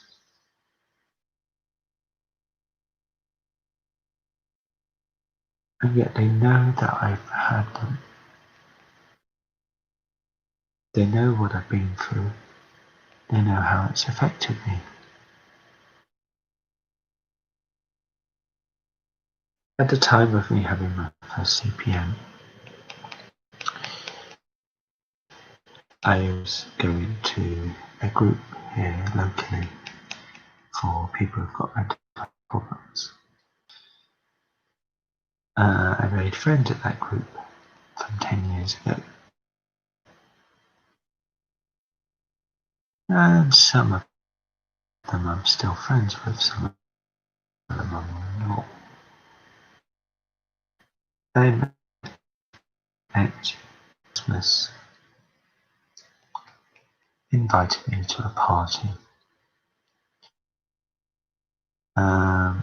He fooled me into believing that he was going home and that the person who I really liked was going to be on there. And, you know, if I feel like I'm not in a good place, I can go into any place here locally which has this sign. You know, if I'm feeling upset or if I'm not if I feel that my life is at risk or in some way or shape, I can go into any property that has this on it, right? As an autistic person, I cannot read people's facial expressions. I cannot have that understanding of what is really going on because I cannot read either body language or facial expressions, which makes me vulnerable, which means that people can take advantage of me, which means that despite the fact that you can have this intelligent conversation with me, I do have this vulnerable side to me, which means I can be too trusting and I can put myself in danger. And that was the case back then. This guy told me that this person I really liked was going to be on their own and that they're going home and that you'll, I did. I went round and seen this person thinking that they were on their own. I couldn't read the facial fear that he was going to do something to me. So I trusted him. And what happened is I turned up at this person's home.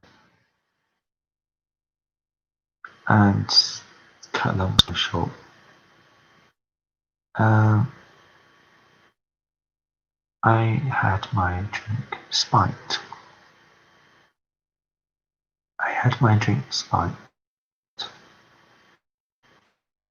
And this guy physically assaulted me. He was interviewed by the police. This left me in a trance.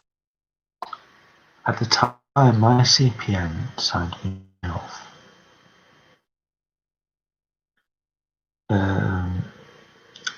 Because he could decorate my home. I had no choice because my home was not in a good state. I found it unfair of how that particular CPN signed me off. Signed me off because I could decorate. And that was his excuse for signing me off. He gave me no help. He didn't recommend me going to see a counsellor to get over the traumatic experience of being physically assaulted by a drink. I told the police that he spiked my drink, but they didn't want to do anything. So that was my first traumatic experience I went through. My second traumatic experience I went through was the loss of my mother. I'm still suffering with that. Part of the reason why I wanted to take my own life back in November of last year is because I wanted to be reunited with my mother. I have not gotten over the death of my mother in the last couple of years. At the time of my second CPN,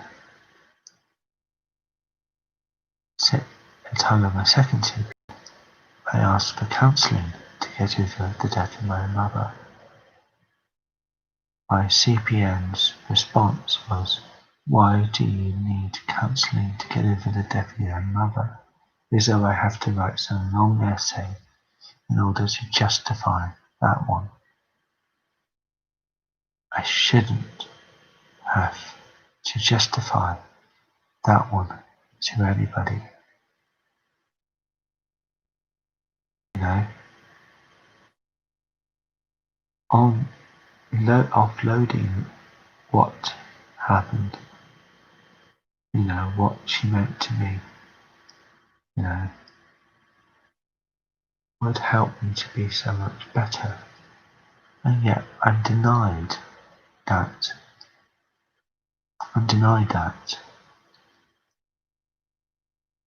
At the time of my second CPN discharging me, I was going out with somebody in Lancashire.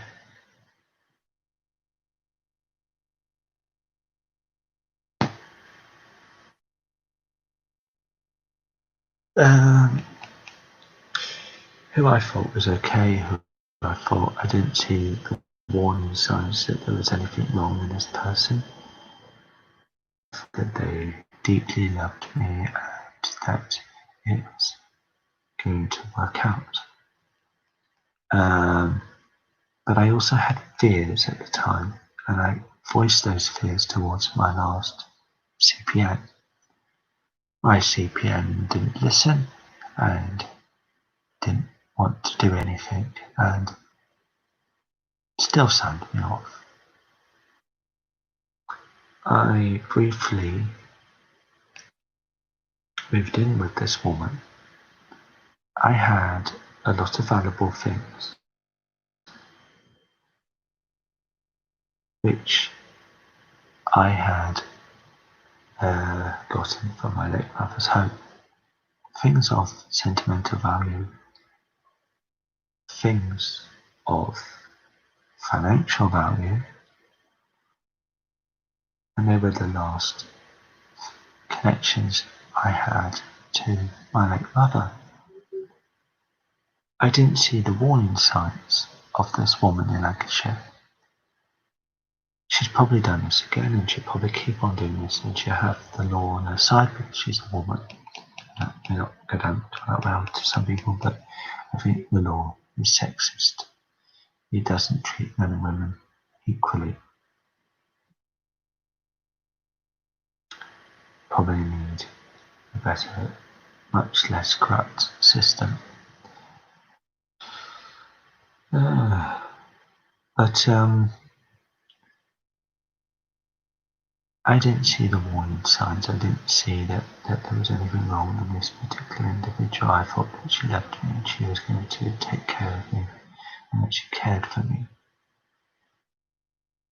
And so I briefly moved in with her for a short period of time. She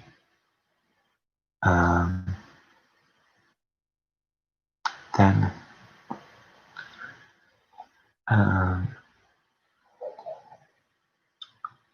I think she was always intending to get her hands on my property. And she was what I would call a narcissist. Narcissists will always make you out to be the bad person. You can say all the mental health services are like this. Actually, they're very narcissistic. They're always the one in the right, not the one in the wrong.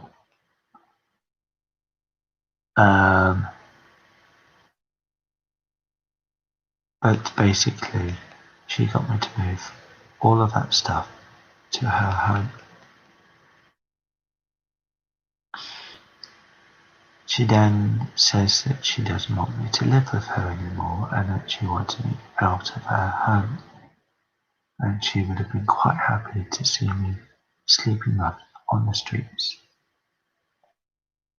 She didn't say it that way, but that's more or less the issue.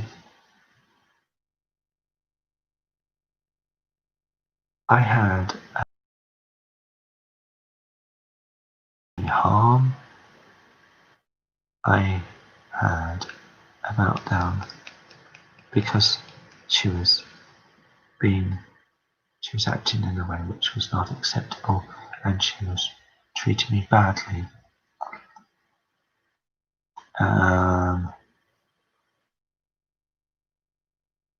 She was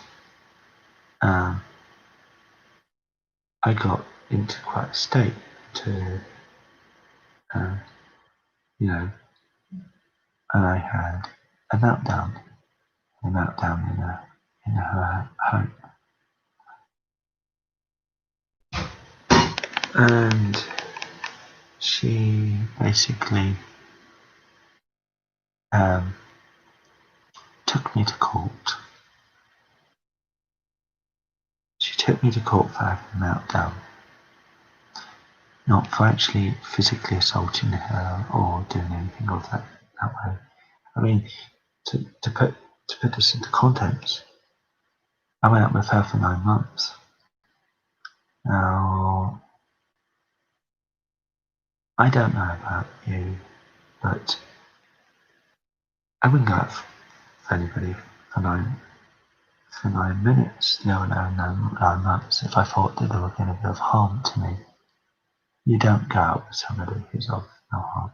She knew that she was not in any harm because she'd been around me and she'd been,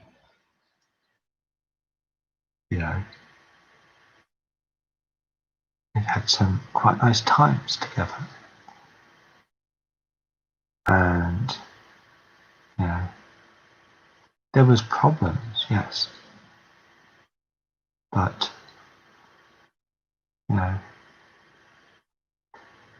you don't go out with somebody for 9 months. And if there was something wrong, if I was an abusive person or if I was a dangerous person. But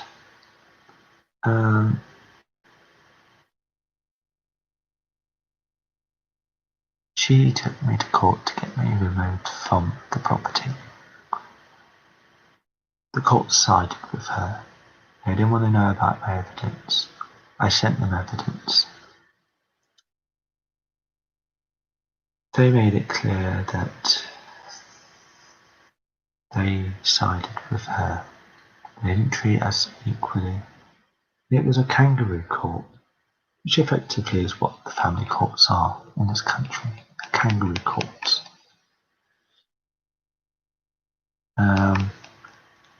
If this had been the civil courts, or if this had been, any other courts, things would be done differently.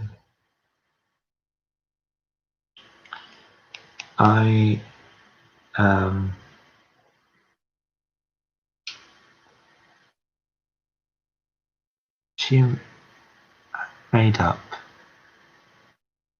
allegations about me.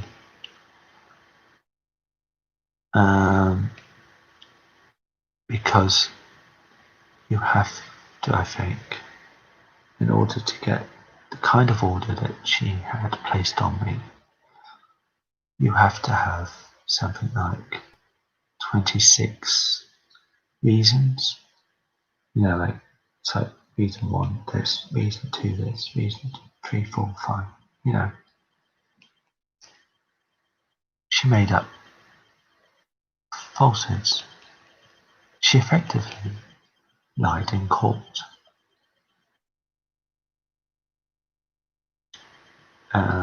She committed an act of perjury. And the courts did nothing about it. They didn't want to see my evidence. But also, the only area of truth was the meltdown. But all the other things, that she had against me, were falsehoods. So only the meltdown was actually true. In effect, I was taken to court for being an autistic person.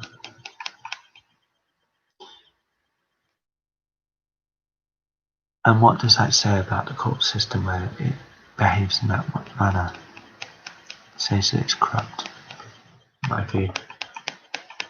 Not just in my view, but in a lot of people's views. One sides with one person and effectively, doesn't want to hear the other side of things. Doesn't even give you a right of appeal. She should have been given.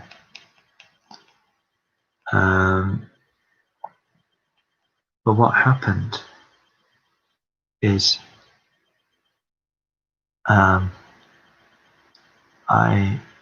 they had to send out a copy copy of the charges against me to her address, which is where I was staying at the time. And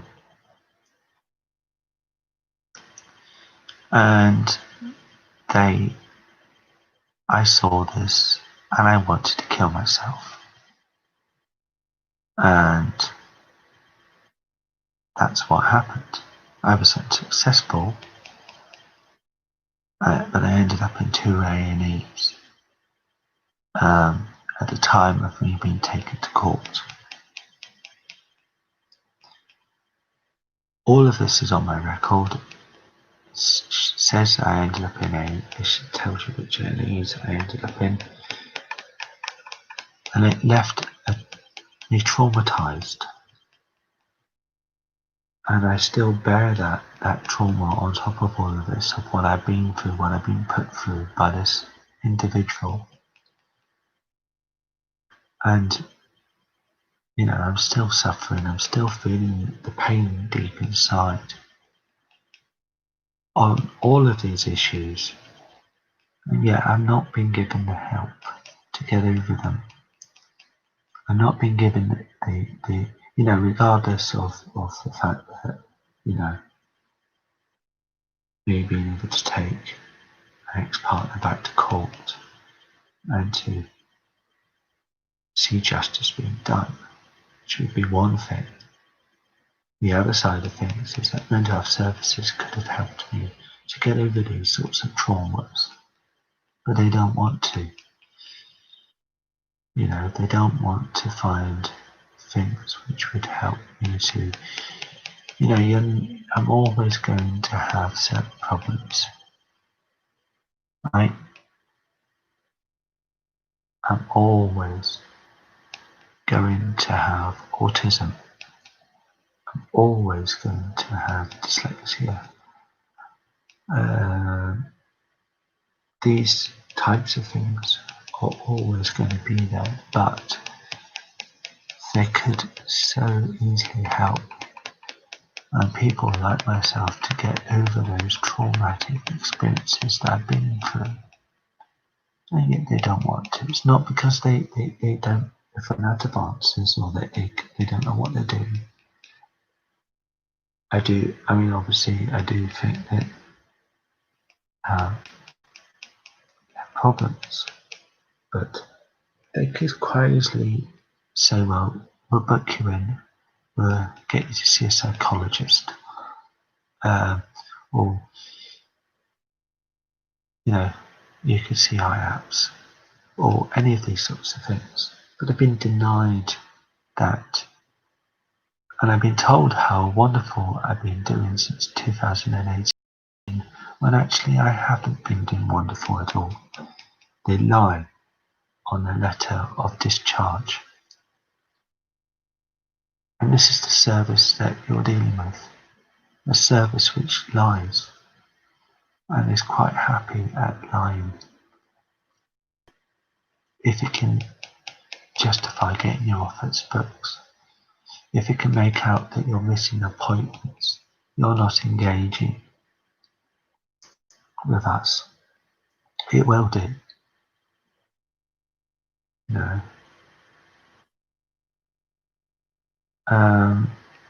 Would I keep on going missing if it wasn't for the fact that I've got certain issues and certain things which I need help with? The elephant in the room is the thing that mental health services don't want to deal with. They want to find other ways around the situation, which gives them a way out of actually treating you. But they won't deal with the elephant in the room. And that's, the situation. If it wasn't the situation, I wouldn't keep on coming back. I wouldn't have any, if you,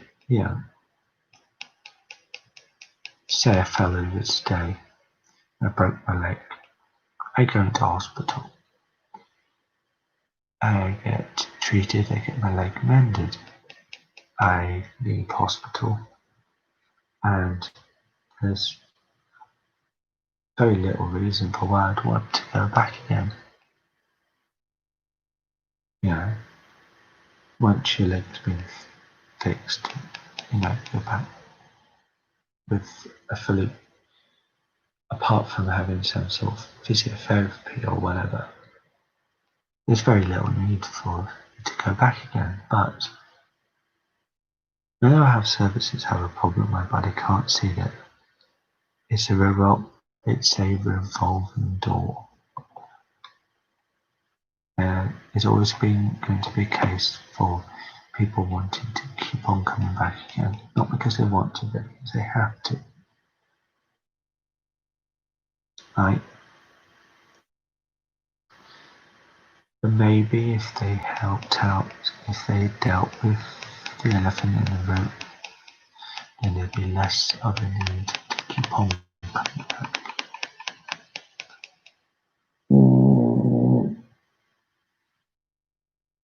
And that is their biggest issue, and that's one of my biggest issues with them, is that they don't want to deal with these things.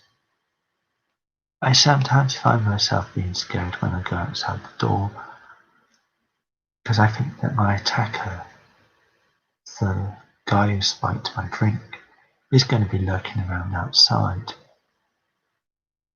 Now, that's on top of any sort of issues I might have with wanting to go outside. You know?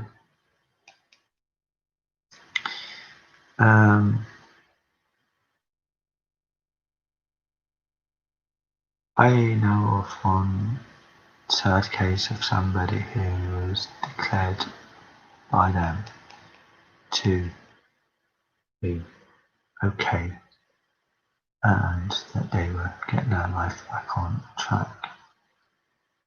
And then they ended up drinking again. And I saw them recently and they don't look very good at all. You know, this is the reality. They allow people to fester and to get worse. I remember at the time when I was with them, with that particular individual, that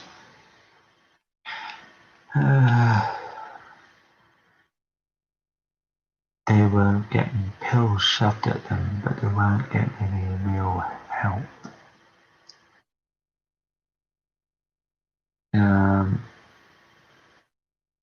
You know, and if they had been given help, perhaps they wouldn't be in the state that they are in today. And they were signed off and they lied and said that this person was doing okay when they weren't.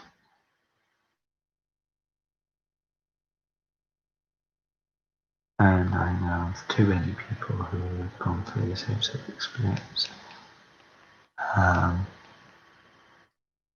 And, you know, when this is going to end,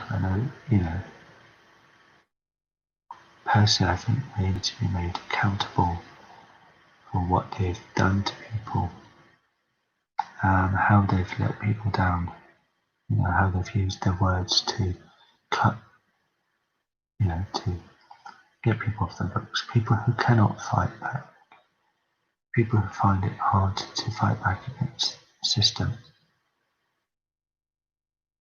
I want to see this service improved, but I also want to see the people involved in it accountable, for the harm and the damage, and for the people who are no longer here on this planet.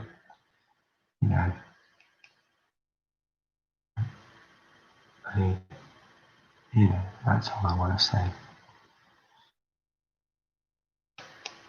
Thank you, goodbye.